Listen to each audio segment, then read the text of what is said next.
Yeah. Like I was like, this is it right here. Oh, it's just, So, yeah, you know, and the thing is too, back then it was, magazines created these icons for you. It wasn't, now there's so much negativity. It's like negativity's embraced now. Like kids talk trash about this kid and this one's shooting on this one, and magazines basically just cover everybody and anybody. Back then they created these icons with the pros, and they followed their lives and what they were doing and what their houses looked like and what they drove and what they ate, and they created these people that you could identify with. And it wasn't like they focused on one person. They did it with a bunch. So you had different. Everybody identifies with somebody different, and you identify with that person that best fit your personality, and you think about it. Back then, you couldn't wait for the next magazine to come out. You rush to the store to buy the next BMX Plus, and I always think of, like, later on when Josh White was on the cover of Freestyle on that first one, like the no-footed one-handed can. It was just like, oh my gosh, I can't believe that. It just, and that feeling it gave you inside, and that played such a big part in keeping your hopes and keeping your drive alive inside you. And yeah, it just, I remember one of the first real contests I went to was Natick, Massachusetts, and I heard all these, all the stories about this guy Joe Johnson, and I was like, oh, I can't wait to see this guy ride, and I walk in and I'm like, I wonder if he's here. I heard he's going to be at the contest, and I walk in and there he is going like 10 feet. In my mind, it looked like it was 30 feet. But I walk in and he's on an 8 foot tall, 8 foot wide quarter pipe going like 9 or 10 feet, and I was just blown away. And he was doing no-handers. And up to that point, the only person I ever saw do a no-hander was a magazine shot of Jeff Carroll, who invented no-handers. So, I'd never even seen it. Here he is, arms spread wide open, just no hand. And I'm like, wow. And all of a sudden, all these gears start turning in your head, like, oh, what tricks can I work on now? And if I do this and I do this, I can probably accomplish this. And it just keeps it relights that fire every time you see, you're in those situations, or you're around that group of people, and that was the best time. And it wasn't about those contests. It wasn't about money and how much you could win at a contest or any of that, or how many spectators were there. It was full with all these riders. It was just all riders there having fun, whether he's on the kick turn ramp or hitting the quarter pipe, or guys off having a little jam circle of flatland, and everybody was just there for the same reason, for the passion and the love they had for a BMX bike, and I remember that contest really just, it was like, because it solidified what my passion, my drive in life had become about. It was like, all right, this is gonna work.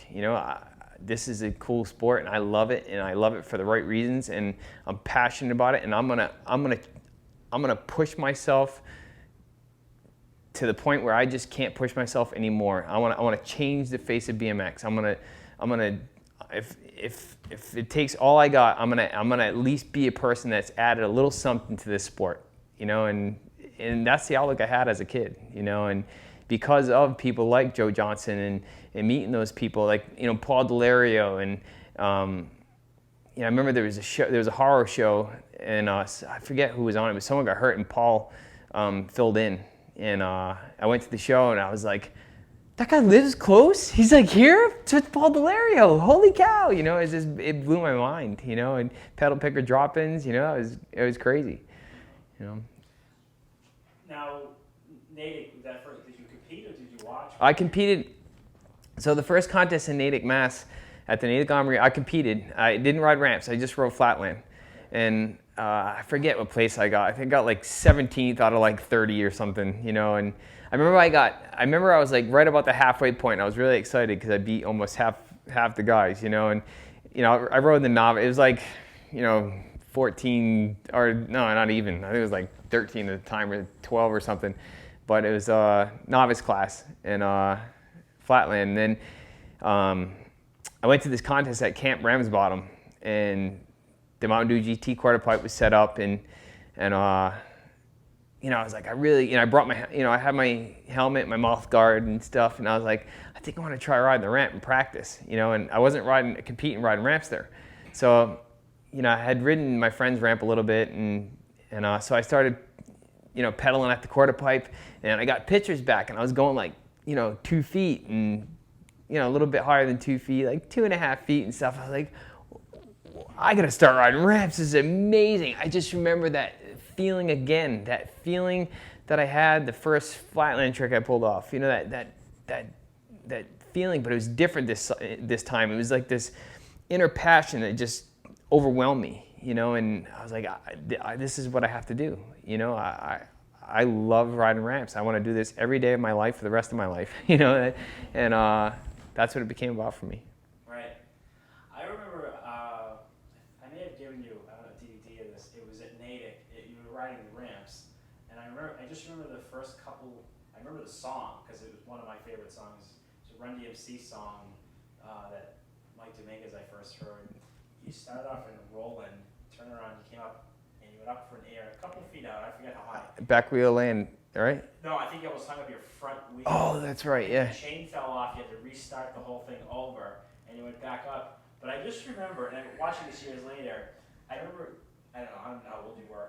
I remember you're sitting there on the deck, and you could just see this inner, like, something boiling up. Because if you just get ready, you can just see your head and your chest going like this. You can, like, I'm just, like, he must be just, like, psyching himself up.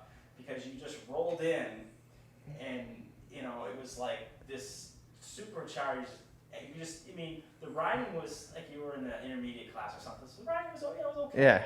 But you could just see, like, there was this inner something boiling in you that you knew, like, okay, this kid's gonna do more. You know, he wasn't just gonna, like, peter out and say, all right, I can do 3-4 years and I'm done.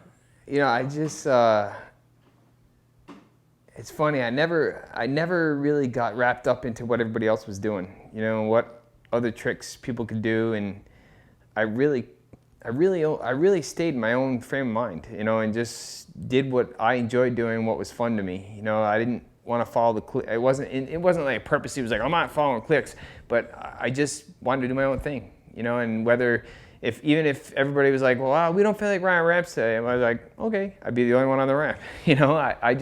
I did what I wanted to do, you know, and, you know, even when, I remember in high school, like, you know, some friends would be like, well, we're going to this party. And I was like, oh, I'll bring my bike. Well, no, you know, don't bring your bike. You can't bring your bike.